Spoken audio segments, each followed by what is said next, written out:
Hello hi सांग मैंने आपण मैंने केमती अच्छंती मु आशा करी आपण मैंने बहुत भल थे। चलतु आज गोटे रेसिपी बनैबा सेटा भी छतुर बिना रसुण कि बिना तेल मसला रे। चलतु स्टार्ट करिया।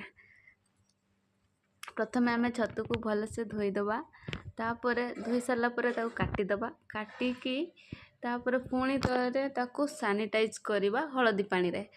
हलदी पानी रे सानिटाइज करिया 5 ରୁ 10 मिनिट रखिपारे। तापर पुणी थे भलसे धोई देकी धोई देची तापर लुण पकेवा हलदी आउ लंका निज हिसाब रे जहाँ राग पसंद कि न पसंद से निज हिसाब रे पकेया। देन ताको मिक्स करके रखीदबा तापर हल्दी पत्र टी धोईदबा धोई देकी ता देहरे छतु को रखिकी ताको आराम से फोल्ड करिया देखिए जमी खसी न जीवो से हिसाब रे ताको फोल्ड करी रखिबे। आ फोल्ड कर सारा ये जो सरू तार मिले कि से तार रे ताको बांधी देबे नचेत किसी भी गोटे जमी खसी न जावाई तार रे कि जो भी जिनस बांधी पारे आपण तापर ताको गैस रे बसई दबा। जेहेतु आमर चुली माने काठ वाला चुली तो नहीं से आम गैस रे बसई दबा।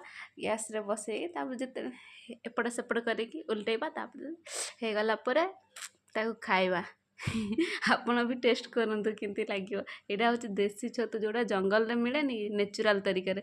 एटा होची से छतु समस्त को बहुत भल लागियो। आपण माने भी ट्राई करंतु।